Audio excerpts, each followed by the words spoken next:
My name is Samuel Shropshire. I'm an American citizen living in Saudi Arabia. I came here in November 2011, not knowing anything about Islam or the Prophet Muhammad, peace be upon him. Most of what I had heard was extremely negative. In America, our news channels boosted their own-air ratings by regularly sensationalizing breaking news of terrorism. Every 30 minutes, one witnessed horrific scenes of bombings and bloodshed and murder, often one Muslim group fighting against another Muslim group. As killings and beheadings took place, there were always the shouts of Allahu Akbar, Allahu Akbar, God is great. I was invited here to Saudi Arabia by Safi Kaskas to work on what was known as the Q Project. Dr. Kaskas wanted to produce a new, easy-to-read American translation for the next generation of young Americans. Since I could not read or speak Arabic, I wasn't doing any translation work. I was simply invited here to check the English to make certain that this new interpretation of the Quran was easily understood. My work, of course, required that I read the Quran over and over again. Well, as you can imagine, having no knowledge of Islam, I had hundreds and hundreds of questions.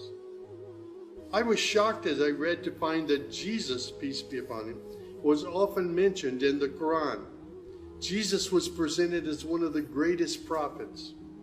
And even the story of the virgin birth was mentioned there.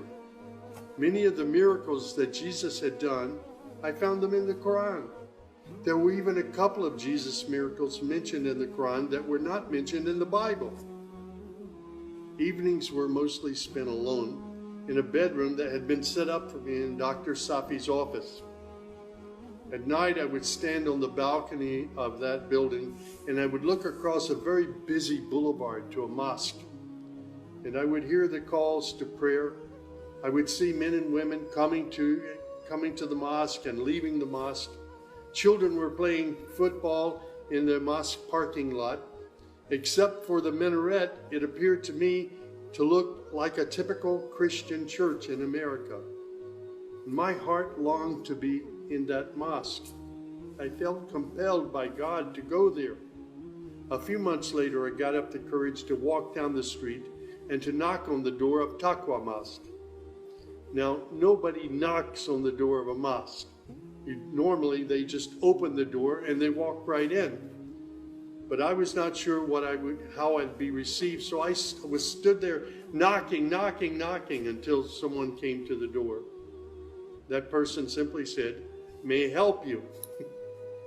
I said, "My name is Samuel. I'm a Christian from the United States. Is it okay if I come inside?" And that man, Shafiq Zubair, who was the caller to prayer, he reached out and he hugged me and he said, "Of course, come in." I sat in the back of the mosque during prayer times for 3 days. I didn't understand what was going on. I saw men standing, bowing, putting their heads to the floor as the imam led them in prayer. I had little knowledge about what was happening, but I felt God's presence in that mosque. And the men of Taqwa Mosque were so friendly to me. After 3 days, I asked Shafiq if he could teach me the first surah of the Quran, Al-Fatiha. This was a necessary element in praying the 5 daily prayers. I was memorizing sounds, but I didn't know what the sounds meant. So I started comparing them with an English translation I had, and I realized that there was nothing in Al-Fatiha that was inconsistent with Christian teaching.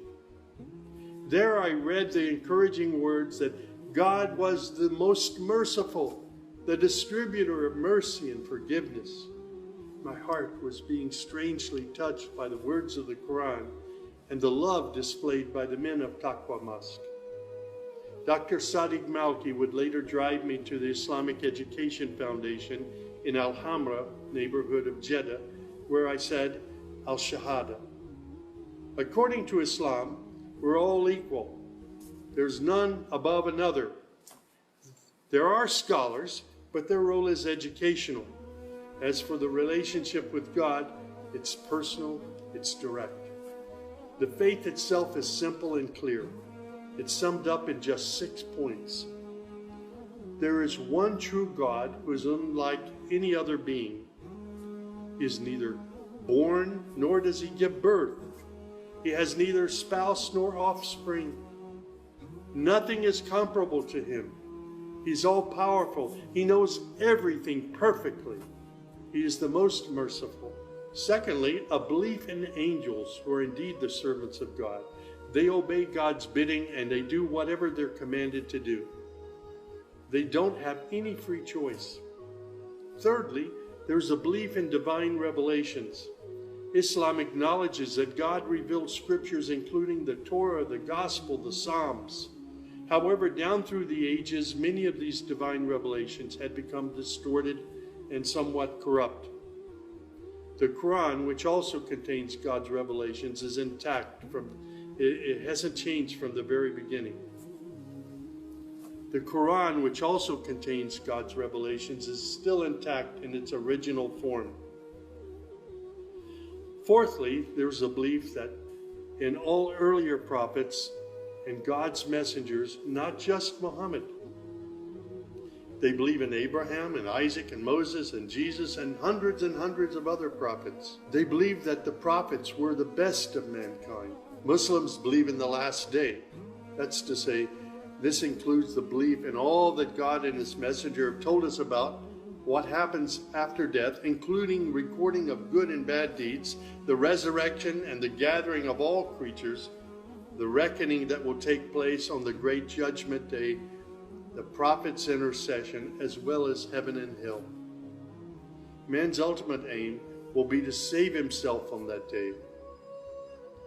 Muslims believe in the divine destiny of predestination. Whatever God wills is certain to take place, and what he has not willed will never take place. This present life is a test for man, and man should endeavor to pass this test. These tenets of faith appeared to me entirely consistent with human nature. And then I asked, how can one become a Muslim? My search showed me that one needs to fulfill 5 specific duties, which are called the pillars of Islam. These are: first, a declaration to believe and to say verbally, I witness that there is no other deity other than God, and that Muhammad, along with all the other prophets, is God's messenger. Prayer is an important part of a Muslim's life. Muslims seek to maintain the 5 daily prayers. These are spread out over the day and night. Thirdly, there's the zakat. 2.5% of one's property is an obligatory charity, provided that one owns more than a certain threshold and holds it for a year. Then there's fasting. Fasting is an important part of the Muslim's life. Muslims fast throughout the month of Ramadan. They do this every year, abstaining from all food, drink, and sex, from dawn till sunset. One must also refrain from futile arguments and quarrels and forbidden things. The month provides a unique spiritual uplift for all Muslims. Then there is the pilgrimage or Hajj. This is performed in Mecca and its surrounding areas. It's a duty to fulfill this pilgrimage once during one's lifetime, provided that one is physically and financially capable of doing so. People often ask me, Sam, how did you become a Muslim? In the church was a library, and in that library were children's books. One of the books my mother got over and over again was called The God of Abraham. In that book were beautiful color photos of camels and deserts. She would read me the story of Abraham, how he was commanded by God to leave his mother and father because they were worshiping idols. She would pause and she would say, Sammy, you always have to pray to the God of Abraham. There is only one true God, the God of Abraham. My commitment to God has been strong and enduring since my younger years. And now I have found absolute peace in Islam, in a faith that I once thought was hostile. I found friendship and hope amongst a fraternity of other Muslim brothers and sisters. I have found a family of believers. شكرا جزيلا للدكتور صافي كسكاس الذي شرفنا بمدينة شارلوت، وعلى المجهود الجبار الذي قام به والذي كان سببا في إسلام السيد صامويل.